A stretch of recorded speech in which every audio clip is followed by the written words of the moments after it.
You aren't going to believe today's episode. It is an extremely very special episode. Probably the most transformational episode that we've ever done. And it's been a heck of a week of cannabis legalization news. Our news summary, we have some stuff out of the Congress. And we also have stuff out of different states. Different states being Maryland, Michigan, New Mexico, more Michigan, Phoenix, that's Arizona. And then quite a bit of federal news at the top of the hour, and also big news out of Illinois. I'm just going to bring Miggy on, and let's talk about what happened.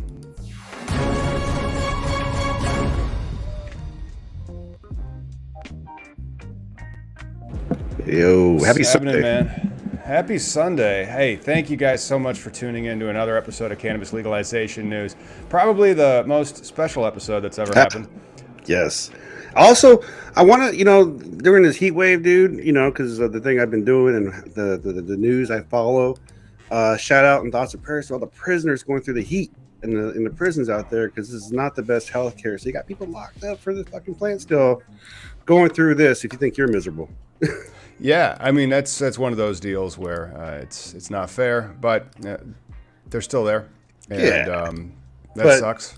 And we that's how we know each other. We've been working hard against this prohibition. But I have a bumper for the thing that we're about to talk about. Oh, do you? Yes. Ready? A new bumper. All right. Let's try out a new bumper. All right.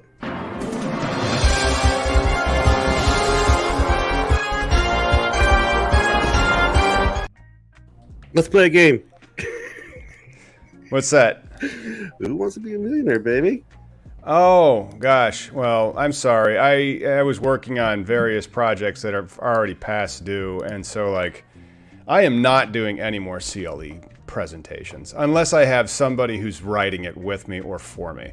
Because then, I'm sitting there behind the 8 ball on CLE presentations, and then the YouTube producers are like, hey, you need to shoot something, and then here's a whole bunch of revisions, and I haven't gotten a chance to work through the revisions or shoot anything else. But we had a new episode that came out yesterday, and it's playing all right. Hopefully you guys watched that. It's how you can legally make money in the cannabis industry. If you did, check it out.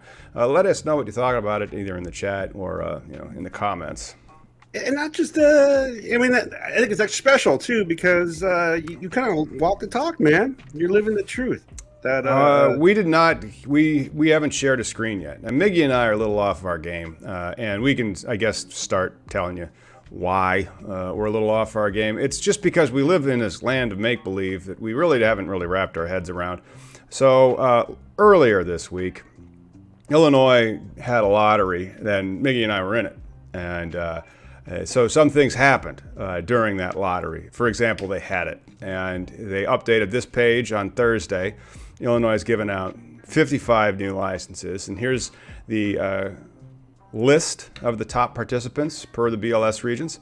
It came out on July the 13th, which was just Thursday.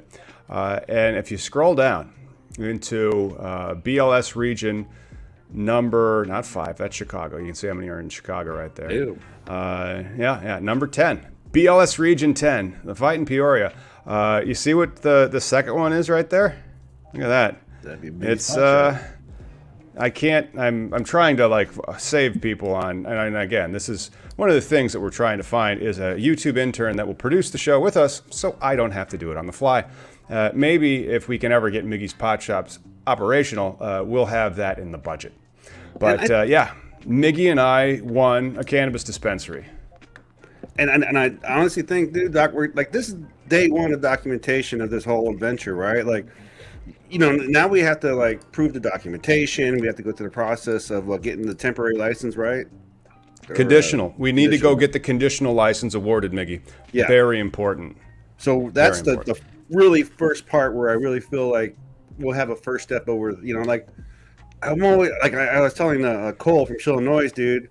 I feel like it's like a new adventure. It's a new fight, and the business plan's solid.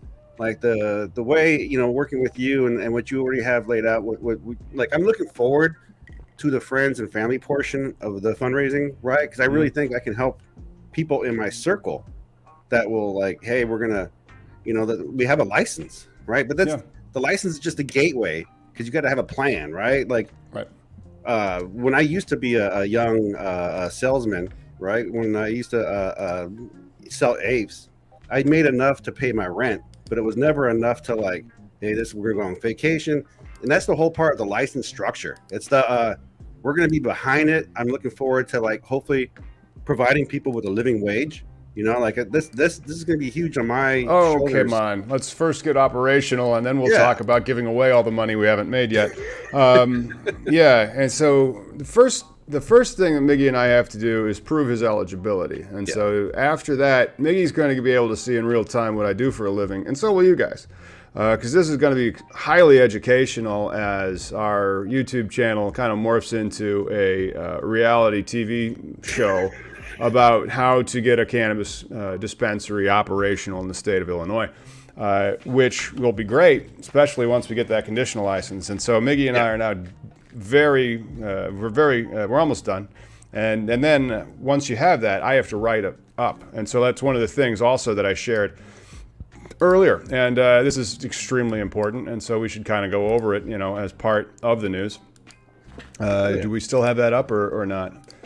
And let me just pull it back up. And then that's the thing. This is the Wyoming statute that Miggy has been adjudicated delinquent. Well, he was found guilty of, arrested for as well. There it is. It is the Wyoming statute 35-7-1031. Says so on his citation that we have to tender to the state of Illinois. And it's all the way down here. A, for a controlled substance in plant form, no more than 3 ounces. And so he was caught with less than 500 grams because 3 ounces would be 28 times 3, which is far less than 500. And now Miggy then has to prove eligibility. And this was fun. Like when we were doing this and we applied on this YouTube show. So yes, if you guys have been, live. So if you've been watching this since day one, come on, give yourselves some love. Don't forget to click the like button for you. So now we have to get his evidence of residency in that area. Won't take us but a little bit of time, and then we have to submit all of that organized very well so that the IDPFR can review it and be like, yeah. And then there's several more steps. There's a 1536 application, and then there's a huge application that we just don't even have, which is really, really interesting because back in the day when I won these licenses for my other clients, we had to write like a 300-page textbook about how our dispensary works, bro. Wow. Well, yeah. And again, working with you, who's somebody who's been through this process, the market out there, because we are going to be in Peoria. We're going to be in your backwoods. We are. We're opening a dispensary in Peoria, which is where I live, which is also, that's City Hall right there. Now, I'm not sure if we'll be literally in Peoria. We've already started our analysis for where we're going to be opening this dispensary. First, we have to make sure that we get the conditional license.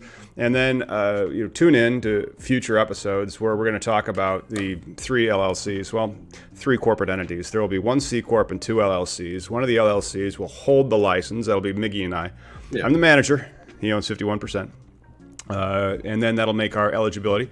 But we can't change that until we're operational. And so that's where the C Corp comes in and gets its hooks in us. And then also another LLC develops the real estate. So we're going to have interesting episodes ahead about how you can capitalize your real estate, and capitalize your dispensary to get it operational. And then not only that, there's other stuff, because then it's like, how do you sell it? How do you value it? That's the first thing we are getting done right now. Slobodan in our office is helping me build the financial model, because then we're going to sell shelf space agreements. We're going to sell naming rights or like IP licensing agreements. Exactly. And other thing, so that we can hold on to more of the equity. And then we'll do what they call convertible debt obligations. It's going to be a lot of fun. Well, this is the thing about legalization and cannabis business right now that is like the frustrating part for like all the young hippies, right? Like they want to just be like, well, I can grow it and sell it on my back door at the farmer's market. I mean, which ideally back in the day you could kind of get away with it, but you only make enough to pay your rent. There's no real business storefront thing that you can do, which is necessary for any industry. It's like that Willy Wonka, you own the stores, you can control the chocolate, and we're going to have a store. And that's going to be like, Yeah, but and one of the first things we're doing is getting control to a manager that knows what they're doing, has a brand that wants to expand it. Because like, that's so much freaking work and so many mistakes that you just don't want to make. You want to skip over that and use somebody else who's already operating in other similarly situated states, or that wants to operate another one here. Right. And then you make deals. And so there's going to be deals that happen, and then we have to get operational. So right now it's traffic pattern analysis. Yep. So there's a BLS region that we have to find. And especially with the like the birth of the, like, we just got the license, which also makes eligible for. We are eligible for award of a conditional license, provided that I get the documentation that I need from you, and then put it into a format. Then I submit it to the regulators, and then they give us the conditional license. That's the first step of unbutt puckering. But then. Right. You know, like right now, this shirt I'm wearing is from Skagit Organics. This is their branding. You know, people like, a lot of people like this shirt. My wife hates the shirt. I love it. But this is great marketing right here, right? But talking to him, they were talking about IP too, and they're like, hey, because we're allowing other brands to come to Illinois, and that's kind of really cool. That, you know, we're kind of a gateway. You know, who we partner with is going to be a huge thing. You know. And again, I really just wanted transparency and have the, you know, do good things with this. We'll see. You know, this is an industry that's very difficult. And so first, like, again, you want to be in a position where it's not about the money. We have the money, we can get operational. We need the right partners. And then that allows us to have better stuff that we can do. Because in any state that happens, like, we're applying there. Like right now we're applying in Missouri. We're going to apply in Maryland. We're going to apply in Minnesota. We're going to apply in your state too one day. And so to do that, you kind of need to make the content, and then you have to win the licenses, and then you have to stand the licenses up, and then you need your operational partners. And so what is 40% of the shelf space of a cannabis dispensary in Peoria, Illinois worth? That's math. And so those are some models that we get to build next. Yes. Yeah, and that's like the next step after securing the license, right? After getting the conditional license, we demonstrate eligibility, and so like we're basically there. I have to. It'll take me like a few hours to put together all the materials, and then you'll see it, and then we'll upload it and go to the next step. And then we'll use those models to our friends and families first, right? We don't need to go into the like. I mean, you have people already offering to you, but like, you know, that's. Right, the fundraising to secure the real estate, and then to, you know, do however much that costs, and then retrofitting the establishment, whatever that it costs, and then paying people just to be there until the traffic does come through. It's like the Amazon model where you're out of money first, and then the profits start coming in after. You'll need about, well, it depends on how much of the credit markets you access, and I have a nice company that will call and see if we can get our real estate development loan on that. But let's say it's $1.5 million to build out the dispensary, so you would need about a third of that down, and then you would probably also need about, you know, 500 large as well for your overhead, for all your training and building out and all the other stuff that you have to do. So it might be $1 million capital raise, but we have to do the model, and then we have to identify the locations, and then we have to look at, you know, what we're selling. But and by selling, I mean rights, like contractual rights. Yeah. Because I mean, this is essentially about shelf space. So we're just going to be the store first, right? And then we have potential to be a grow. We could do processing, right? Like bring in other IP of people who want to work with us. We can get it grows, but then you have to buy those. I mean, I might get one from a lawsuit, but we'll see about that. And then a lot of my clients will be getting them from a lawsuit, and a lot of my clients already have them. So like we could see if that's a shelf space agreement opportunity. But that's all in the future, you know. And all these nice people that are joining us, we should probably do the news that is not related to our dispensary, because the last thing they want this to turn into is us just talking about how it is to start a dispensary. That will be the other program that we'll do, the reality show of it. But there's going to be so much educational content on this channel now about operating in the industry, which we could not do until we had the rights that we have now. Well, the rights that we hope to have after we evidence that we're eligible to get the conditional license. Yes. And again, each state's different too. We won this vertical market license, but you could have won a horizontal market. Like I could have in Washington State, but the irony is I don't qualify in Washington State, but I do in your state. So hey, whatever. Hey, we just got to get your pay stubs, and then we're golden. And so, I'm assuming 23 works, so we have to go from 19 to 23, 19, 20, 21, 22, 23, and we're good. You know what I would like to do, though? If whatever we do within the company model, I would like to bring in a Cal lab, because that's what I do for a living. So I would like to, or at least like an internal quality control. Again, you're gonna have to make the business case for the allocation of the resources, but yeah, you're welcome to do so. Yeah, and then we'd have to see why that makes money and sense to the group. Quality and integrity. How do we turn that into a revenue source? That's really reputation. Invoices, revenue, cash flow. See, what I do for a living is a cost, anyways. No matter what, even in tech, I'm a cost because when I do a good job, when nothing happens. That's essentially how I explain calibration. Yeah, I guess maybe in business it'd be called Six Sigma, but you shouldn't really even get into Six Sigma. But there's policies that we will have and a lot of KPIs regarding how things function. But yeah, it's cash flow. That's what it's about. Not calibration, cash flow.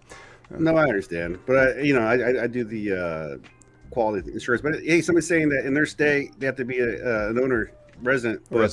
Yeah. Isn't that what state is that? Because I thought all these lawsuits have stopped. Nope. Maryland's doing that right now, and Maryland is just cruising for getting sued because the way that they define social equity is pretty close to going over a line, and then they've definitely crossed a line when it comes to the Dormant Commerce Clause. So they can file a lawsuit to shut down Maryland. Because they require residency in the state, or they require you to have gone basically to an HBCU. So it's going to be interesting to see how that one plays out. And that's also a social equity lottery, just like the one we had here, but more exclusive. And so Illinois opened theirs up because they got sued for being in-state only, and then they changed their rules. Same with Missouri. Same with Maine, same with a lot of these states. And so, if your state calls for 100% ownership or eligibility for only in-state residency, somebody will file a lawsuit to try to get into that. Boys No Shoes sums it up for me. ROI and QA is consumer purchases. Repeat consumer purchases. Correct. Yeah. There is going to be, you put your customer first. I don't really care about the calibration of whether or not the volts are correct. It's the volts ain't paying the bills. Yep. So we got Rep Dave. You got it. Yep. Joyce's proposal for federal study on marijuana regulations rejected by House Committee. Yeah, it might be a minute and a half until the Republicans come around on cannabis because they still aren't into it, it seems. They had this wonderful proposal to study marijuana regulations at a state-by-state basis to see which state is doing it right, and that got shut down by a Republican House committee. So it will not be making it out of committee, not getting a vote, no floor action for that bill. And so long, Representative Dave Joyce's proposal for trying to prepare the United States for a legal cannabis market. Are Republicans sadist? They are not sadist, but it is their policy that this is bad. I'm just saying, it just seems like everything they do sucks, and then the one person that shines for them, they just squash that voice of reason, and I just wish they were a party of grown-ups. They used to be, but then after Ronald Reagan and George Bush's dad, it just... Yeah. So we got some state news. States. Well, I was at the FDA. Was it FDA? That's good fast. Yeah. No? Yeah, states. Yeah. But that's okay. I'll scroll down. States give marijuana data to Biden administration for rescheduling review. Yeah. And so it is coming at them. At least 5 states with medical marijuana policies have shared data, including products patients are using and how they are affected, with United States health regulators as part of Biden's administrative review of whether to remove marijuana from the federal government list of the most dangerous drugs. Ms. MJ Biz Daily is reporting this on July 13th. It's the same day we won that dispensary, which we need more studies. Here. They have done studies all throughout its prohibition. They don't need more studies. They need to listen to the studies they've already done. They've just ignored all the studies. So 422 is 422. Oh, I'm running this show on a MacBook Air, and so I can't see. That's okay. I'm in the kernel of a bedroom in the corner. I really hope that when we get the dispensary, set up, like we have one of the larger cannabis YouTube channels about policy, and it's just two guys like doing this on the fly. Hey, did you even hit the bumper, bro? Did you even hit the bumper? You got to hit the bumper. I'm a stoner, man. I forgot. Oh, I hate that.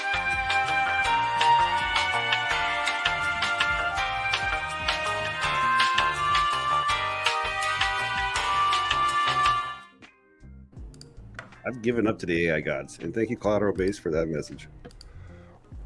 Oh yeah, you should, because Collateral Base helped you achieve this. Don't forget. Remember when we applied using my stuff to get in there, and then we won, which of course, when you have an 8% chance of winning, that means you have an 8% chance of winning, and that's not nothing, but it is 92% nothing, and so we bucked the trend. We didn't win the Powerball, though. I did not win that, but this is a liability, to be honest. This is a big liability, and now we have to make some deals with some great operators and go make some effing money, because that's what it's about. Well, that and justice.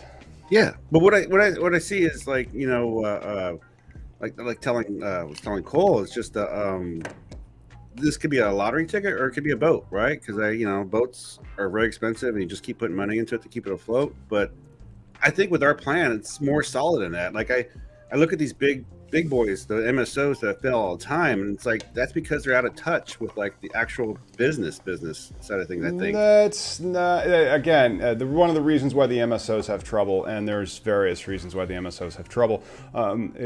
Overconfidence and having a lot of investor money is somewhat of a bad thing. So like you have an AOL Time Warner merger problem where you're going to overpay, and then sometimes you can fall in love with the numbers and the mathematical models and projections that you have.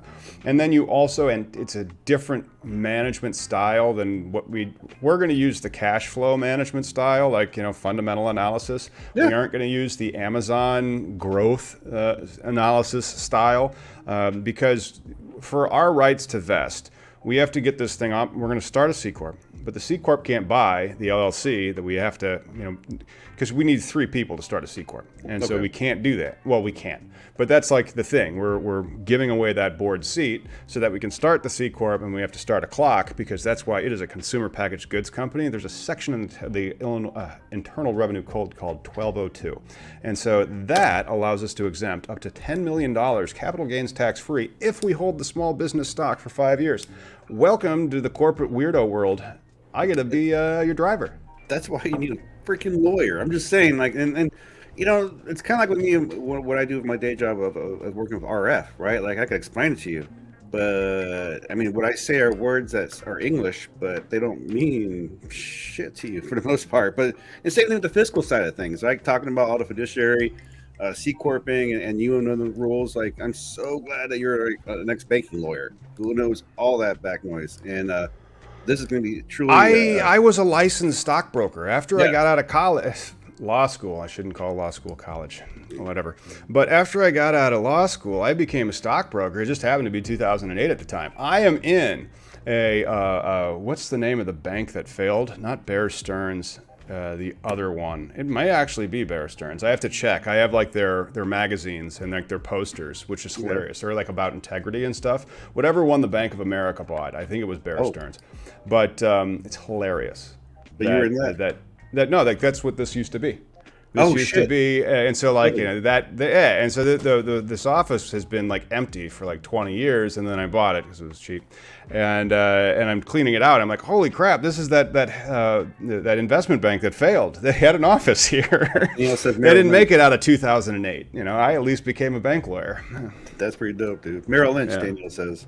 Merrill Lynch, that's right. This is the old Merrill Lynch office, and so they got they were in the Big Short. They went down, and that's when I became a stockbroker, like right as they were failing, and I moved to Illinois. I took the bar and became a bank lawyer.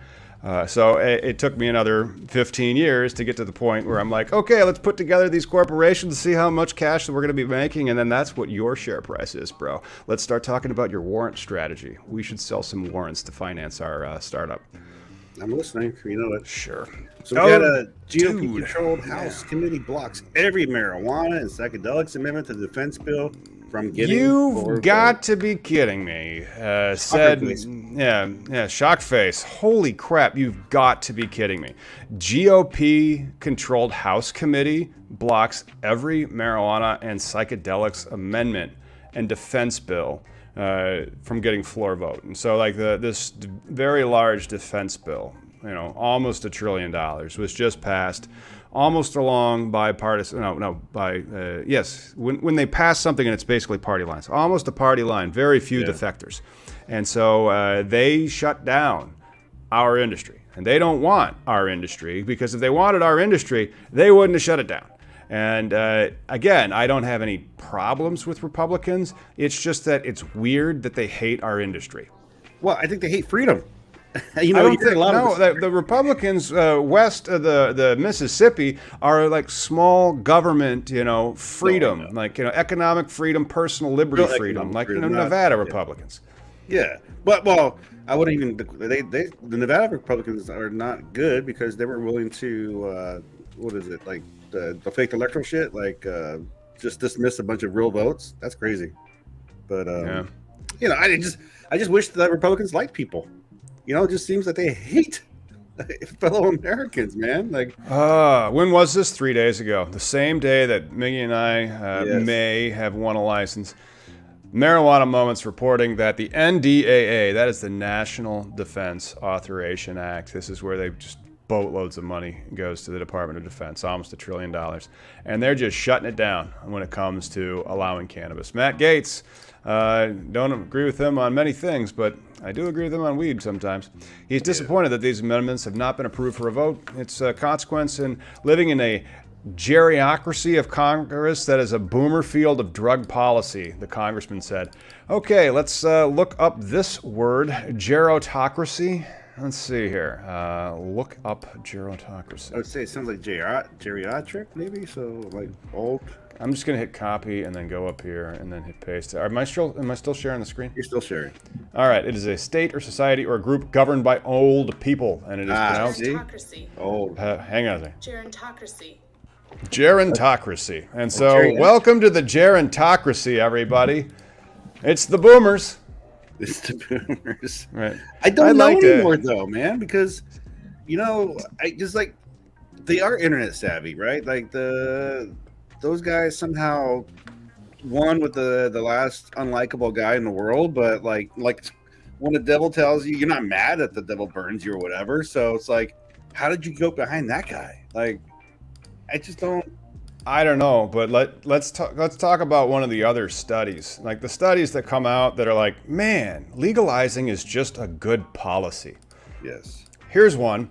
Justice Department report shows 61% decline in federal marijuana prisoners as states started legalizing.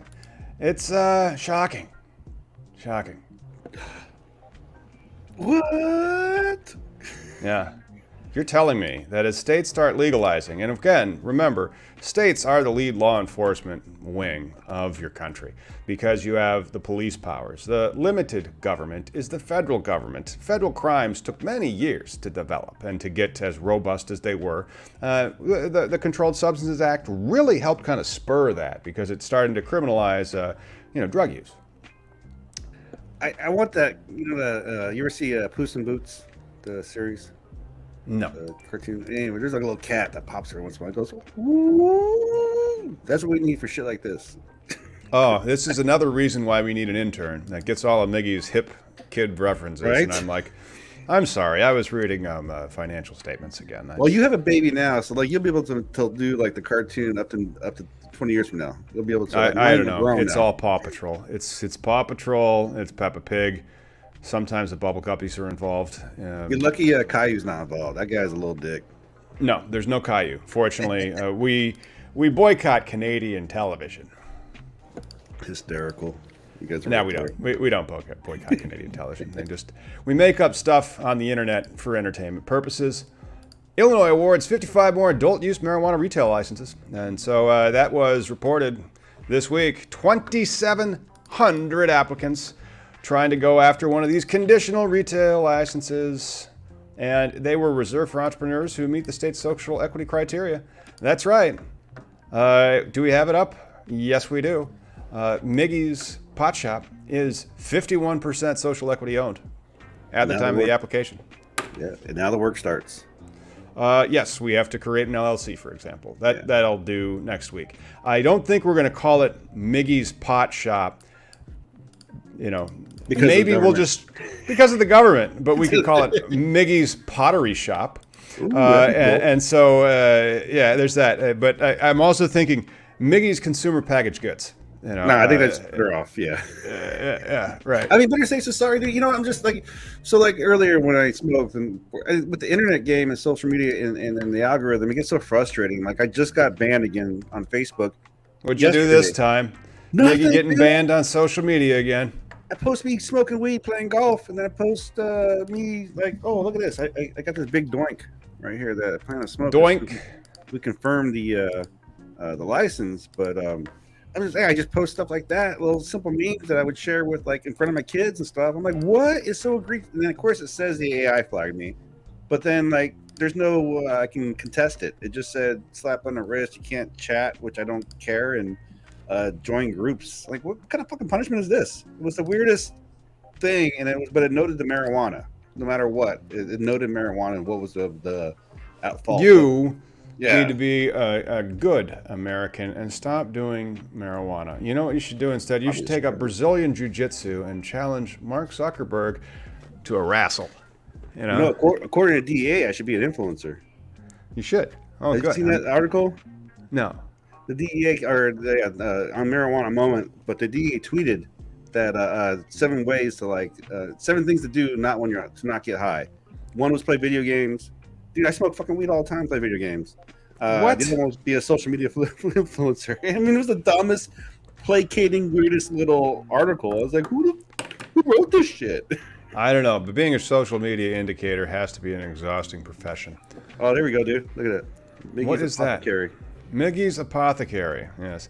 It may also just be Miggy's. I mean, I'm not going to tell you how to file an LLC in Illinois because, well, nobody's going to spend $150 to screw with this.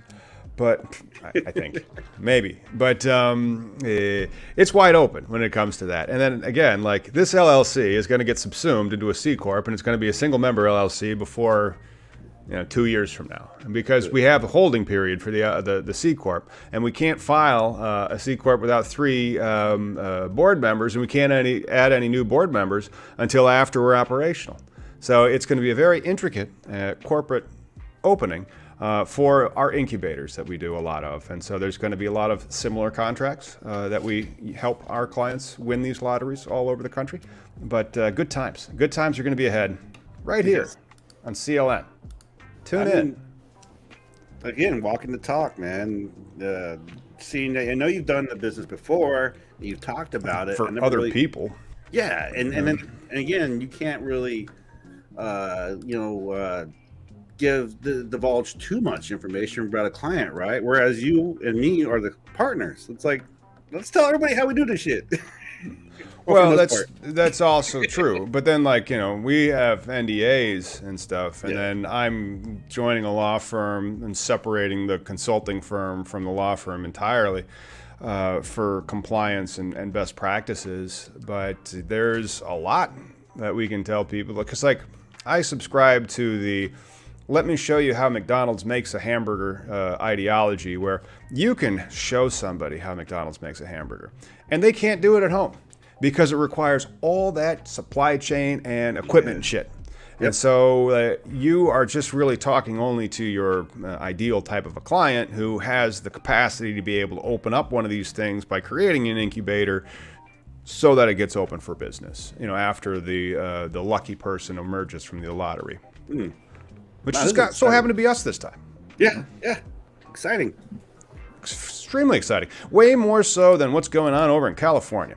No-go zones. Cartels setting up marijuana farms in the United States. Farms run and protected by Mexican and Asian organized crime. Some neighbors say they are afraid to leave their property. This is coming at us from News Nation. And it was reported on July 12th. The Sheriff's Department in Riverside County, California, is waging war on so-called no-go zones in the rural desert where drug cartels are paying cash for land and setting up illegal marijuana farms. It's another reoccurring issue in California, though, man. You know how long they've been doing this in the woods of Humboldt and stuff, like in the national forest. You know, not the people who own property, but the fucking forest. Well, not only that, you don't see them like setting up in the hills and hollers of Kentucky to make like illegal moonshine, do you? Oh yeah, because it's a regulated industry, and so regulate the industry. The cartels hopefully will get out of it, but you know it's not like the cartels or the mob, whatever, got out of gambling when it went legitimate. No, but you know they just owned it. Yeah. Well, I would say this is the transition time, right? Like with the oligarch money to get into the thing, right? Like oligarch money can jump into this and then hide their money. We're the same thing with the cartels, right? Like I never understood, especially in Mexico now, this is an opportunity for cartels to take over. But the thing is, they are so scary and militant there. Nobody wants to talk about the business, like the opportunity to just now go legit. Like they don't have to like kill randos and do all the violent stuff that's been happening for years. I mean, legalization. How will they fear you? It's not just about respect. It's about fear. I want loyalty based on fear, not respect and admiration. You're terrified. That's the problem. I don't know. I don't think that's how you're supposed to run a company. You know, motivating employees. They're going to the stars and their goals and dreams. No. It's fear. But you can legit funnel money now in legit ways that you don't have to do, but that's how they have to. I'm doing a frickin' CLE for the NBI on cannabis business and financing, so I just had it right again for like the 9 millionth time. Fortunately, I'm gonna keep this one so I can whip out that chestnut later in the future on how there is CTRs and then there's also SARs. And so like one's called a CTR and the other one they just call SARs. And so these are bank things that have to be completed based on the Bank Secrecy Act, which has the anti-money laundering provisions. Both the Bank Secrecy Act and the Controlled Substances Act, 1970. Fucking Nixon. So you get rid of those, and then money's easier to funnel? No, those make the regulations for bank compliance more onerous because then every time you deposit more than $10,000, you have to fill out what they call a CTR. That's the currency transaction report, and those are required. And so, like in this industry, we're going to be doing like a boatload of those CTRs, bro. Because if you're moving tens of thousands of dollars in cash into a bank, they have to do that. That's one of the reasons why cannabis banking is so expensive because of the compliance costs. Gotcha. And then there will be a cannabis SAR that will be filed, a marijuana SAR because it's named after the thing that it's called in federal law. So that is a suspicious activity report. After the bank files them, they are not allowed to talk about them. And this is why you have a lawyer on your side. But again, even winning this ticket, it does not mean like tomorrow I'll quit my day job. I still have another 2 years. Yeah. We got a lot to take care of before you're able to quit the day job. Yeah, but it's fine though. There's a light at the end of the tunnel, and there's again once we get that conditional. You can't unwind your stock position for 5 years, by the way, and so like that's the other thing. Tied in with it. Unless you want to get hit on capital gains tax, you can't sell your C Corp shares for 5 years. Okay.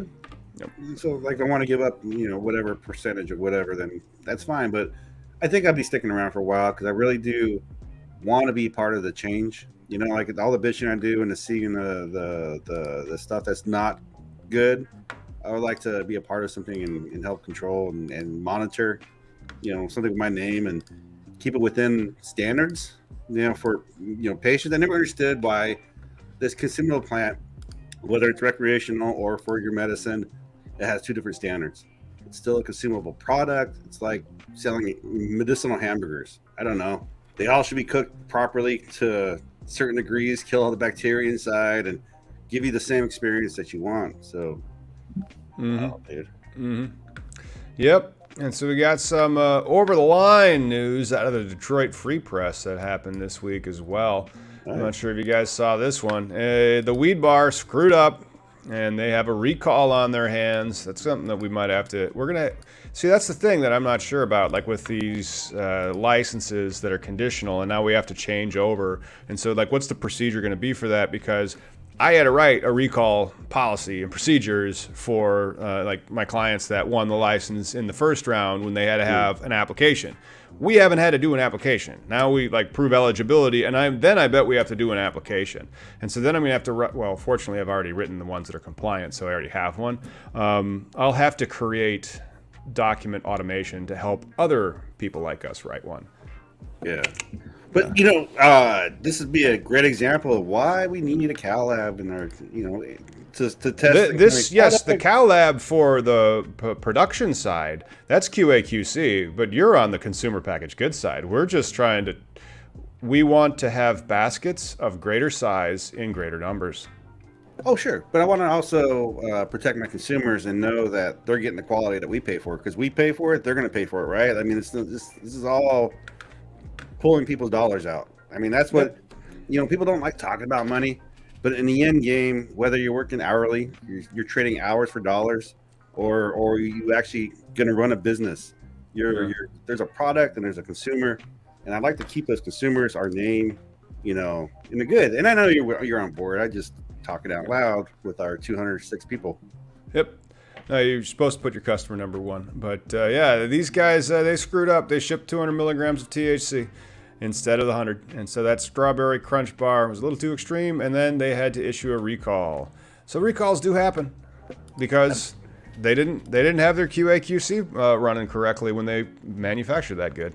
I wonder if they posted that first and then people went to the shelves and swept them up. Because, I mean, you're like, oh, nope, no. There is a high. legitimate, that's one of those things where you eventually will get a chance to read the application that is like the owner's manual of the dispensary, of which we hope to be awarded a conditional license to have. Right. And so there is, and I wrote one before, it's like 10 or 15 pages long. This is what happens with a recall. And so you would have gotten that notice, and then it would have been like, okay.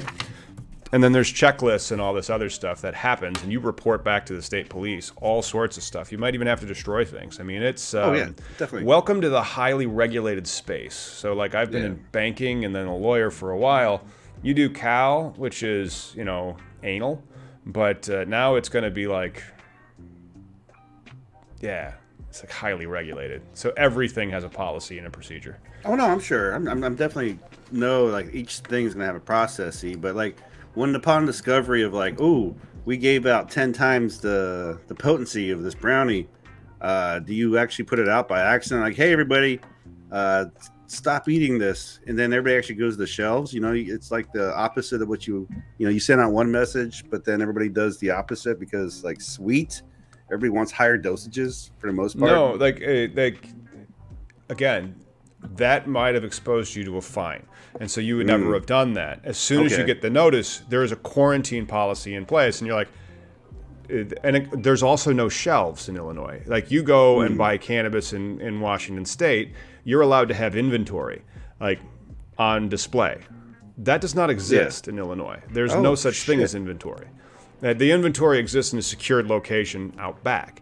Missouri has like so sad an order up window kind of, and so like that secured location can't have like a little box where you're like, all right, number 56, and yes, correct, but it's all you're gonna see in real time, a highly regulated industry. It's gonna be good watching. No kidding, dude. I mean, well, you guys have been well regulated since medical. This is the evolution of your medical regulations, as far as I see it. Yeah. There's a recall notification. Yeah. Of course there is. There is a whole policy and procedure. Everything will, and then if you don't follow it, it's your ass. So you really have to make, and then there's SOPs that you have beyond the application. Like that is like the daily checklist. It's like, we just got a notice, turn to page 7. And then, we go through the procedure. But yeah, man, that's one thing. Speaking of regulations, we've done some stuff in New Mexico before. Let's go ahead and talk about how New Mexico has actually revoked a license. Can you believe that? New Mexico is starting to regulate. They revoked a license for selling cannabis from California. And so follow the rules.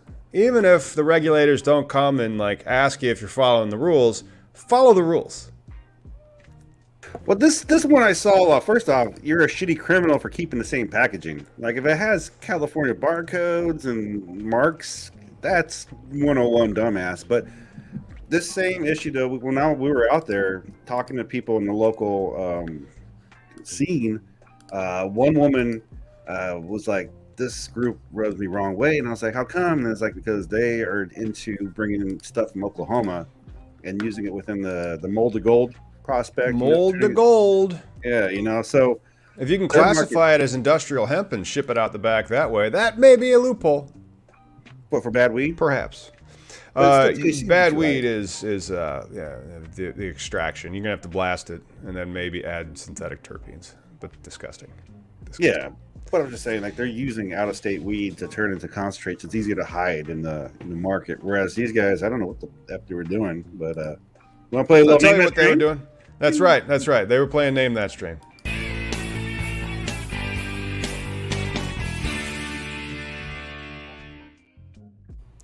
There she is. Look at that one. Miggy is attempting to eat it. It's got some frost on it. By the way, I hear it's National Ice Cream Day. Did you know July 16th is National Ice Cream Day? And that is, I don't believe it has any ice cream genetics in it. I could be wrong on that, though. Let me check. Where you know? It does sound like a French dessert, though. It does sound like a French dessert. Let's see its parents. Nope, its parents are two things. And one of them was the strain of the year last year, Jealousy. Its other one is Biscotti. It's a hybrid. And so there's... Chad's halfway there. Yeah, of course it is. Yeah. Biscotti is one of the parents, and the other one, of course, is Jealousy. Jealousy crosses Biscotti. Get you that right there. If you dig into that, you're going to find some ice cream cake genetics or some cookie genetics, probably. I'm smoking on some, oh shit, I forgot what I was smoking on. Grape something. I love this taste. I'm still on that Illinois purple Afghani. And a lot of that. Oh, no, Chad got it. Chad got it. Did he get it? No. No, Chad got really close. Yeah. This is a play on words for somebody who owns cookies. Hey, I'm gonna show you some neat tech. There's these where the fuck did I put it? Oh, there it is. There's these joints out here, and it's by this company. So, and again, more IP type stuff, right? So the name on here is a different grow. Someone sold them their IP knowledge for like how to make these pre-rolls. The sell is that they won't ever canoe or ever they'll pretty much not canoe, but it comes with a butt plug. Oh, that goes in here, and I had to pull it out to get it out of the container. But there's a center that's hollow now, and the way they pack this joint, it's pretty freaking neat. And it's called PIC, P-I-C. So you guys check them out. Some new joint rolling knowledge coming out here, which blew my mind. And I have smoked 3 of these guys and have yet to have one run on me. Well, we're going to have to talk to our craft grow clients out there when they're getting their pre-roll game going on. You know it. And then also a concentrate game. Oh, yeah. We're going to work on that. First, we have to get the dispensary open Get that first. Conditional license, baby. Yeah, that's right. Yeah. And then we'll worry about the craft grow. But for those of you playing along at home, that's right there. It's Burn Scotty. Did you know that? If you take Biscotti and cross it with Jealousy, it's called Burn Scotty. And you can buy it and have it shipped to you only in Alabama, Alaska, Colorado, Maryland, Nevada, New Hampshire, New York, North Carolina, Oklahoma, Texas, Tennessee, Vermont, West Virginia, or Wyoming. So which is where you were arrested. Because this, technically, is hemp. It has less than 0.3% Delta 9 THC, and therefore it is cookies THCA flower. If you believe that, I have a bridge for sale in Brooklyn. But so yeah, cookies are selling hemp now, aren't they? Or seeds? They're selling They're selling seeds. They're selling THC hemp flower. They're selling everything. Or they're licensing their brand to sell everything. How about that? Yeah. No, but they're bracketing in with the branding and the getting it packaging out fees. Yeah. A lot of packaging fees. Oh, let's go to some financial news. This one was pretty interesting. It was an alleged marijuana stock pump and dump trader agrees to a fine and a ban. So a federal judge ordered a co-conspiracy in a marijuana stock pump and dump scheme to pay a fine of more than $150,000, court records show, but without admission of any guilt.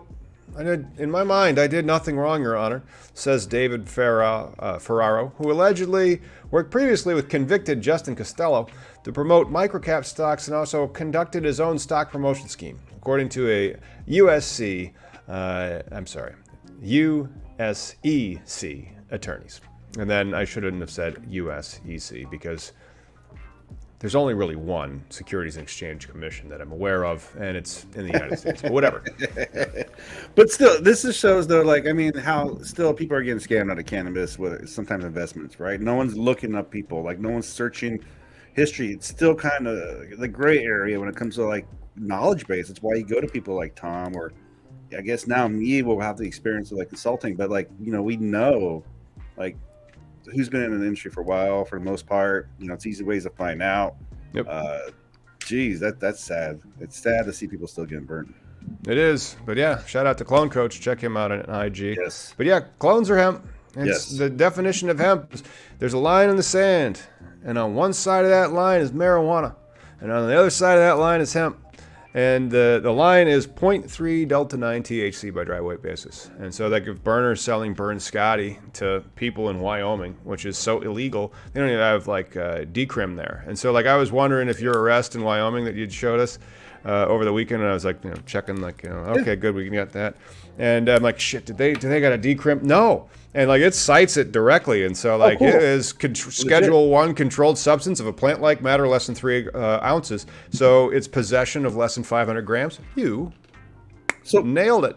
Nailed it. Honest, that was the only thing I was really worried about was proving the arrest, right? Because I showed you the other documents, which has my community service in California, right? And in California, and it has California also had like that little citation number, but it was from 1997. You know? I know, but I also got busted twice in California, and so it's like. One, I kept the documentation. The other one, I don't know why I didn't. But, and the reason why I kept the documentation for that one was just to prove, like, look, I took care of the shit I had to do, right? That's why I held on to these documents. Say, look, you know, I'm trying to resolve this as an adult, as a polite society American. I want to face my crimes. But when you can't, that's the hard part. And that's what happened to me in Wyoming. But in California, I did the two things. And because, you know, I guess the way America looks at things now, I can't find those old records. Even though the citation number was written on that community service stuff, there's nowhere in a database. Some must have been expunged or whatever, or probably in some sort of file that people don't care about. So I'm glad that Wyoming arrest fucking is there, man. That Wyoming arrest, and I looked at it, and he cited the statute. I pulled the statute. And so, like, when I present, because I'm going to give this to the regulator and be like, here you go, Mr. Regulator, man. It makes perfect sense. And like, I'll take all the documents and use Adobe and Words to just make their job super easy. And we're almost there. And then we have until August 28th to get it to him. So like, I'll even go on vacation for a bit, and but we'll get it done. And then it's because I have to. Cause, you know, I'm like putting together like capital raises in my head, and I'm like, I got to talk to Slobodan about these because I have these things that I'm going to sell, and I'm like, well, how much is that worth? Shit, I don't know. We have to run the numbers. All right, we'll run the numbers next week. You know. Yeah, that's all. I mean, once the numbers come through, but you know, we know the potential's there, so it's not like. I mean, I'm still excited that this could be still a functioning thing that we can get going. That again. The California arrest, I told you how it stopped my Navy career as far as like my entry into there. So it was like, shit, if I can't really prove these ones that really fucked my life, you know, that one that I had from Wyoming was just a very intense little moment because I was a traveling technician at the time, right? So not only did I had a beard that went a little longer, right? So at the time, and also this is like post like 9/11 type feelings. And so it was in 12. It was 11 years after 9/11, but still I guess, yeah. I was in Wyoming. Yeah. But see, in the back of my van, though, as a technician, I had scales. I had RF equipment, the little things you see in sci-fis that go beep, beep, and shit like that. So I had many things that were very questionable for someone who doesn't know as a technician. And when he opened up my my luggage, I had like fucking 5 magazines in there, like grow magazines that I like to read, and like the culture magazines. And so what happened was this guy is behind me. I'm on a highway going 60 and cruise control, and he's behind me. Then he pulls to the side. Then he pulls back behind me. This is why I pull up the appearance thing. And plus, I had out-of-state plates. And so he lights me up. I'm like, shit, it's fucking 8 o'clock in the morning. I just got done smoking a bowl half hour before that. And he looks in the window. And I'm very, to me, as my thing about activism, my power is like we got rights as citizens, right? I'm an American citizen. You know, this whole thing is a construct, right? That we believe in the faith and power of what we are. So the guy looks down, and I want to respect authority, and he's like, "Is that?" And I'm like, "Yeah, I smoked a little bit ago." He's like, "How?" Just not like a while ago. Next thing I know, I'm in the back of a freaking car, in handcuffs, plastic ass seats.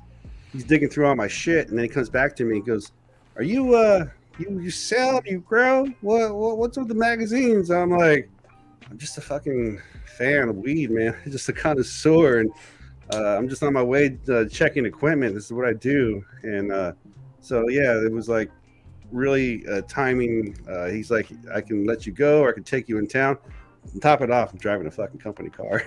So my life just flashed through my eyes. I was ruined. I was gonna get fired. First thing I did when I got back home was told the manager. He's all like, "All right, it's cool, man. You got the job done. You did everything you're supposed to do. You didn't get locked up. So not much you can really." You knew I smoked a lot of weed, so I was like. Anyway. Phone coach is asking some interesting questions there. Like that's a poser. Again, I'm not a criminal lawyer, and so like laws for personal use. Like the thing is, the Farm Bill said like if it's hemp, it's not a controlled substance, and so and then the USDA says here's how you have a license to cultivate it, right? So let's say that you have some hemp at home, and like your plants and veg, for example. Because there's no THC, it's clean, it'll test clean, but you don't have a license for it. How is that a crime? I don't know. I'm not a criminal lawyer, but maybe at the state level, like I don't see the feds enforcing that. No, that would be another like civil right, though I believe, right? Like because some things you assume as like, it would be a supremacy clause issue, and so if you do get arrested for it, tell your criminal lawyer, who is not me, by the way. I am not a criminal lawyer. Stocks, companies, banks, fine. I'll know some things. Criminal, don't do it. Make referrals.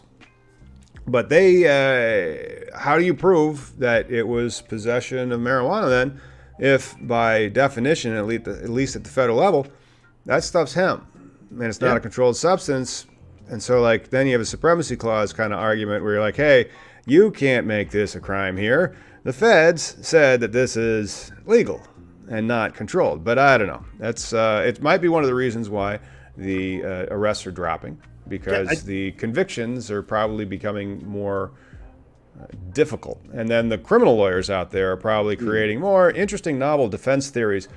Once again, not me doing it. Yeah. But you got a solid point though, but also because it being hemp, like shit. Like I said, the inalienable right type thing, but shit, I totally forgot what I was gonna go with, man. Because I know, like. Well, let's do some charts then. We have some news out of Michigan. This might happen to us one day. Fortunately, we're on the retail side, but again, it could also happen to the retail side if they have a lot of different dispensaries come on. Here is the chart of Michigan cannabis prices. Here's when it launched adult use, December, so like January of 20.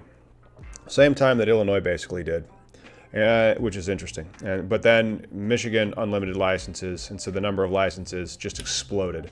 And so the amount of flower hitting the market and the amount of dispensaries hitting the market just went through the roof, as opposed to Illinois, which stalled it out because of the way they rolled it out and how limited it is. But it went up to almost $3,900 in February of 20, and then back up to $3,400 in September of 20, and then bang. This is what you call a Croctoberfest right there. Croptoberfest, kick that down 50%. So flooding the market, you think, type thing? Harvest. Right, but so is this price per flower though, right? Because the higher up is like before Croctober, right? Because everybody's like out of weed for the most part, and then Croctober hits, now everybody has all the weed you want, because as it goes lower. Yep. Right? And then it kind of dried up, and then so then it dries up through the next year, but there's just still so much supply, and there's plenty of oil. And then here comes another Croptober. It was a little bit not as bad. And then this Croptober, you can see like people are now losing their shirts. The number of licenses stop, and so this is market stabilization. Will Illinois go through this? Perhaps. It will be much more muted, and it'll take time. But this will happen in Illinois. However, we don't allow yet outdoor cultivation. Well, and then again, that's why it's such an expensive market. Hey, I just remembered what I was going to say about the hemp thing, though, too, is some states, though, have made their own rules about hemp. So check the state rules. Yeah, because the state's going to be the one enforcing the law anyway. Yeah. And then speaking of states, Maryland brought in $20 million on opening week. Oh, I don't have that one queued up, unfortunately. I can just go like this. Here, read it. Where's the Maryland one? Oh, that's you have your screen that you share? See, I'm sharing my screen right now. Look at the screen. Okay. Maryland's adult use sales the top 20 million in opening week. Oh, that's hilarious. By business of cannabis. There you go. Maryland sold over 20 million of cannabis products in a week following the inaugural launch of the adult use cannabis sales earlier this month. According to new data published by the Maryland Cannabis Administration, published by the Baltimore Banner, licensed dispensaries brought up in revenues of $20.9 million in the first week of July, following the launch of adult use sales on July 1st. Damn, more than half of 10.4 was made during the opening weekend. That's a good weekend, July 4th. Oh my God. Wow. And again, like for those of you at home that are following along, there are 100 dispensaries about in Maryland, and so you would take that 20 million and divide it by 100. And then you would get a number. It's pretty good, and so now they're going to have a lot more dispensaries hitting Maryland. They're going to have micro ones, they're going to have regular ones, but they're all social equity this round. That'll be coming up this fall. I'll actually be in Maryland this time next week. Unfortunately, next week's show is going to be a little wonky. Sorry about next week's show. We're going to be recorded, right? I don't know. They're also having me record a lot of stuff while I'm at the show and kind of like co-host. So it's going to be like me on the Ocho for dodgeball. I got to be Jason Bateman's character and shouting at Cotton like, you can't do that. But we're going to be interviewing people. Right on. And I'll be in Mexico the following week. So we got next 2 weird weeks coming. Oh boy, we found out we were going to have a sabbatical coming up after an hour. We'll figure out something to do. Hopefully, maybe we'll do a Saturday, but it just depends on how the filming schedule is. Maybe what I'll do is when we're doing the filming schedule down there, we'll wedge in a StreamYard. I don't know why we can't. Why can't we wedge in a StreamYard? Especially, we'll be in Baltimore, so we should have 5G. 5G has got great upload speed, and then we could just do the show, and then I can go do another thing because I'm doing a presentation next Saturday at like 4 o'clock. East Coast time about incubators and how they can really help your Maryland application's likelihood of opening a lot. Because it's not like we're going to be the ones who are opening our dispensary. We're going to have partners that are going to help us get it open. And again, each state is kind of gamified, so that's why Tom's a good go-to. It's all about the game. You know it, man. And let's kind of zoom on down to the end of this because we've been chit-chatting for well over an hour, and in theory, I should be doing some stuff. Like those guys, they want me to film another one of these YouTubes, and I'm like, I don't know about that. Well, let's wait this other one. But then again, I'll do it. It's just that I don't understand. I don't understand lighting, and so I need to go to like YouTube Camp and fix my overheads and all this other crap. We'll do that after the dispensary gets open. Real lighting gets hot though, man. Like when I did those cut videos, you stand in front of this huge ass lighting thing. It's just like, I get you gotta see every pore, but fuck, it's hot. That's right. And that's also our program for the week. The big news is that I'll be in Baltimore talking at the Lucky Leaf Expo all about social equity in cannabis. They have lotteries coming up in Baltimore. It'll be a very similar lift to what Miggy and I will be going through in Illinois. So tune in because you'll see what you're getting yourself into. And the other thing is, big news of the week, Miggy's Pot Shop. We won. Was drawn as a conditional license winner. We are now assembling our package for the regulators to prove compliance. And then after that, there will be more package assembly for proving of compliance in the future. Like a lot. It was a heck of a lift getting the first Illinois one open. So, this is not going to be an easy thing, but I'm excited to be watching it and actually now have real, I guess, skin in the game and input when it comes to like when we talk about this and the market and all the other shit. It's well, yes, amazing. when we're giving a capital contribution to the C Corp, that's going to give us the ability to make a capital gains free exit. The equity in the cannabis licenses ain't worth nothing. It's probably worth closer to like $1.5 million. And so if you're going to be able to give 1.5, well, if we collectively are able to give $1.5 million in value to a company, what are they bringing?